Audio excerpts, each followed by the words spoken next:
रुक्मिणी के भाई ने रुक्मिणी को शाप क्यों दिया? यह एक महत्वपूर्ण और जटिल प्रश्न है जो पौराणिक कथाओं, पारिवारिक संबंधों और व्यक्तिगत आस्थाओं के साथ जुड़ा हुआ है।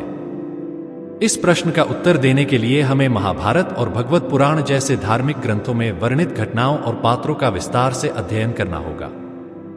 विशेष रूप से यह घटना भगवान कृष्ण और उनकी पत्नी रुक्मिणी से संबंधित है, जो भगवान विष्णु के अवतार माने जाते हैं। रुक्मिणी विदर्भ के राजा भीष्मक की पुत्री थी। वह बहुत ही सुंदर, बुद्धिमान और धार्मिक महिला थीं, जिनकी पूरे राज्य में प्रसिद्धि थी। रुक्मिणी का भाई रुक्मी था, जो एक पराक्रमी योद्धा और महत्वाकांक्षी व्यक्ति था। रुक्मी चाहता था कि उसकी बहन का विवाह शिशुपाल से हो, जो चेदी राज्य का राजा था और रुक्मी का मित्र था। शिशुपाल भी बहुत शक्तिशाली था और रुक्मी ने राजनीतिक लाभ के उद्देश्य से यह रिश्ता तय किया था। हालांकि रुक्मिणी भगवान कृष्ण को अपने पति के रूप में देखना चाहती थी। उन्होंने कृष्ण के गुणों के बारे में सुना था और मन ही मन उन्हें अपना पति मान चुकी थी। रुक्मिणी को यह पता था कि शिशुपाल क्रूर और अधर्मी राजा था, जबकि कृष्ण धर्म के प्रतीक थे। इसलिए उन्होंने अपने परिवार की इच्छा के विरुद्ध जाकर भगवान कृष्ण को पत्र लिखा और उनसे अपने राज्य से आकर उन्हें विवाह के लिए उठा ले जाने का अनुरोध किया। यह घटना भारतीय पौराणिक कथाओं में रुक्मिणी हरण के नाम से प्रसिद्ध है। जब रुक्मिणी ने कृष्ण को पत्र भेजा तो भगवान कृष्ण ने उनका प्रस्ताव स्वीकार किया। वे विदर्भ आए और रुक्मिणी को विवाह के लिए अपने साथ ले गए। इस घटना से रुक्मी को बहुत अपमान महसूस हुआ। रुक्मी ने कृष्ण के विरुद्ध युद्ध किया, लेकिन वह पराजित हो गया। रुक्मी का अहंकार और क्रोध इस पराजय से और भी बढ़ गया। उसे यह भी समझ में आया कि उसकी बहन ने उसकी मर्जी के खिलाफ जाकर कृष्ण से विवाह किया है, जो उसकी प्रतिष्ठा के लिए एक और आघात था। रुक्मी का शाप। रुक्मी, जिसने राजनीतिक लाभ के लिए अपनी बहन का विवाह शिशुपाल से करने का सपना देखा था, इस घटना के बाद पूरी तरह से टूट गया। रुक्मिणी द्वारा कृष्ण से विवाह करने और उसके योजना के असफल होने के कारण रुक्मी ने अपनी बहन को शाप दे दिया कि उसका पारिवारिक जीवन कभी सुखी नहीं होगा। रुक्मी का यह शाप क्रोध और अपमान की स्थिति में दिया गया था। रुक्मी के शाप का गहरा प्रभाव रुक्मिणी के जीवन पर पड़ा। हालांकि भगवान कृष्ण ने रुक्मी को मारा नहीं, बल्कि उसे छोड़ दिया ताकि वह अपने शाप के साथ जी सके। रुक्मी का अपनी बहन को दिया गया शाप उसके दिल में हमेशा एक दर्द के रूप में रहा। इस शाप के बावजूद रुक्मिणी ने कृष्ण के प्रति अपनी भक्ति और प्रेम को कभी कम नहीं होने दिया। रुक्मी के शाप का एक अन्य पहलू यह भी था कि उसके और उसकी बहन के बीच का रिश्ता कभी सामान्य नहीं हो पाया। रुक्मी ने अपने गर्व और राजनीतिक महत्वाकांक्षाओं के कारण अपनी बहन के साथ अपना संबंध खराब कर लिया। भगवत पुराण और महाभारत में यह घटना केवल पारिवारिक संघर्ष का एक उदाहरण नहीं है, बल्कि यह उस समय के समाज में महिलाओं की स्थिति और उनकी स्वतंत्रता के बारे में भी बहुत कुछ कहता है।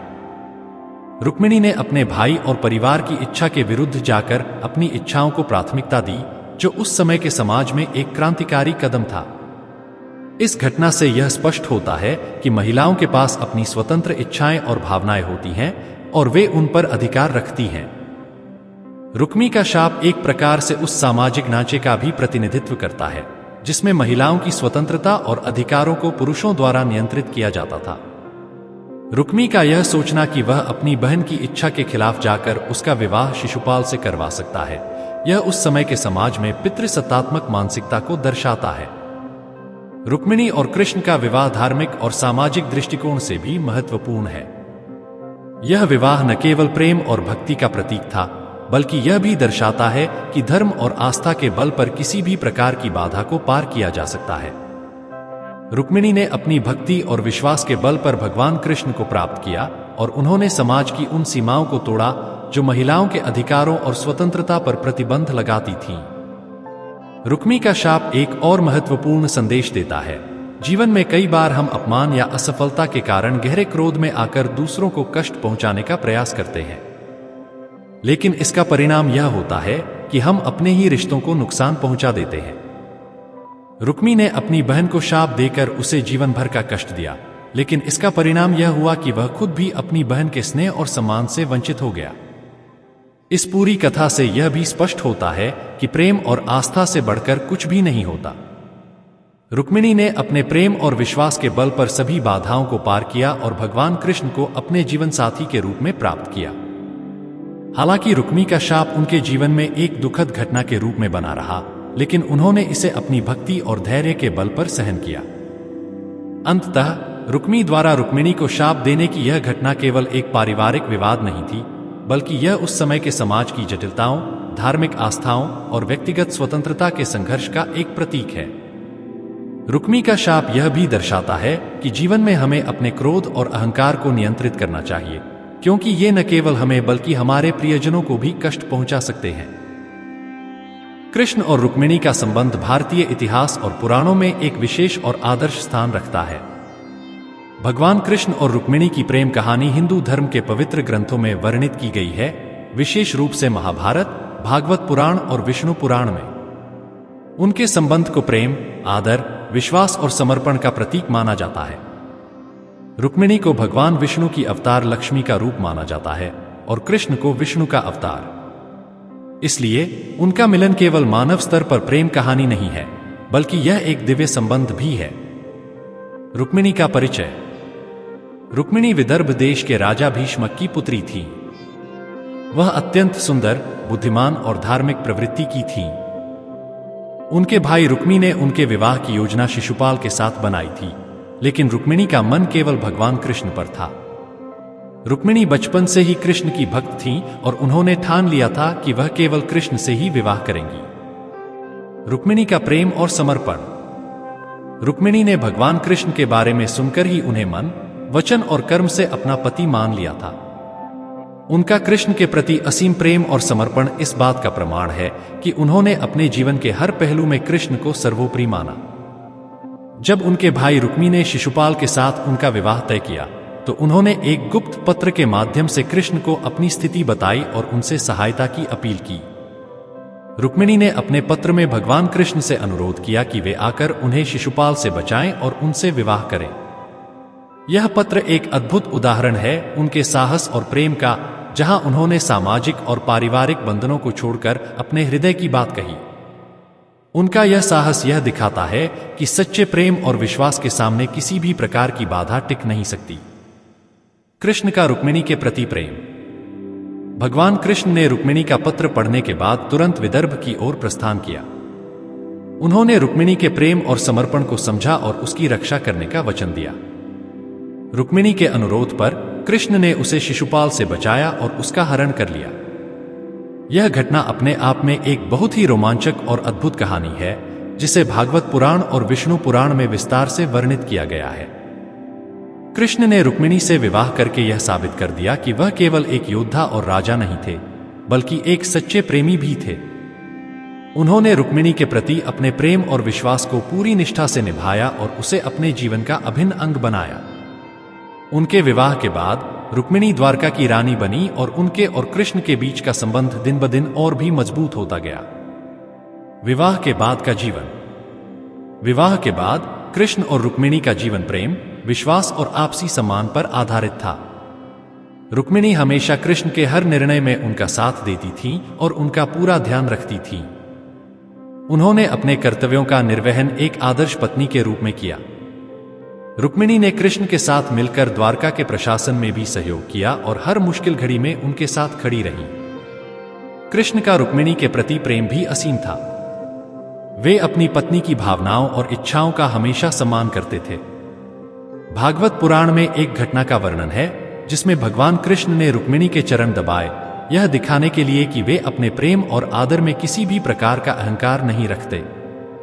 यह घटना इस बात का प्रतीक है कि उनके बीच का संबंध किसी राजा और रानी का नहीं, बल्कि दो आत्माओं का दिव्य मिलन था।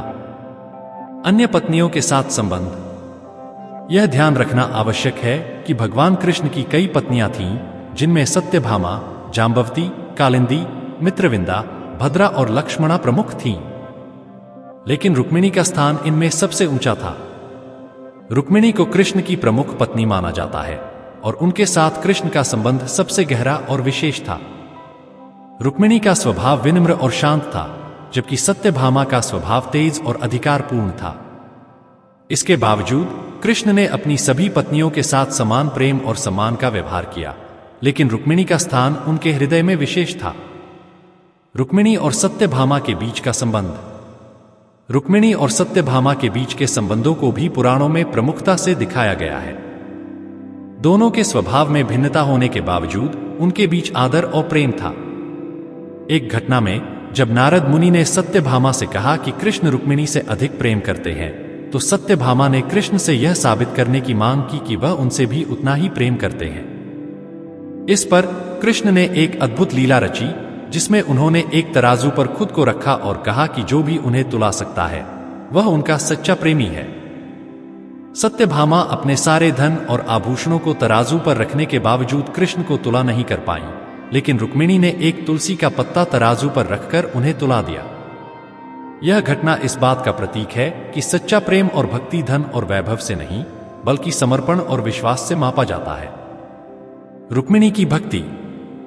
रुक्मिणी केवल कृष्ण की पत्नी नहीं थी, बल्कि उनकी सबसे बड़ी भक्त भी थी।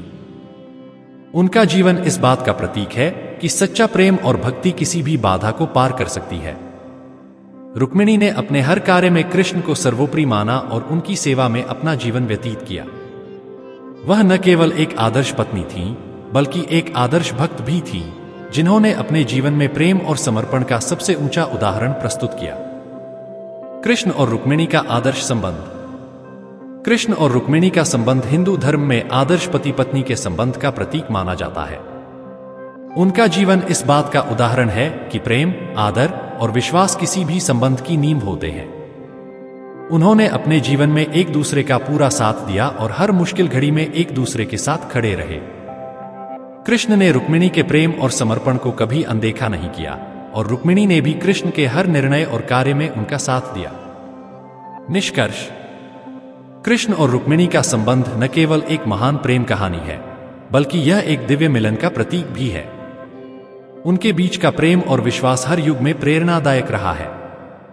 रुक्मिणी की भक्ति और कृष्ण का प्रेम इस बात का प्रमाण है कि सच्चा प्रेम और समर्पण किसी भी बाधा को पार कर सकता है। उनके संबंध से हमें यह सीखने को मिलता है कि प्रेम केवल शारीरिक या मानसिक स्तर पर नहीं होता, बल्कि यह आत्मा का मिलन होता है जो हमेशा के लिए अमर रहता है।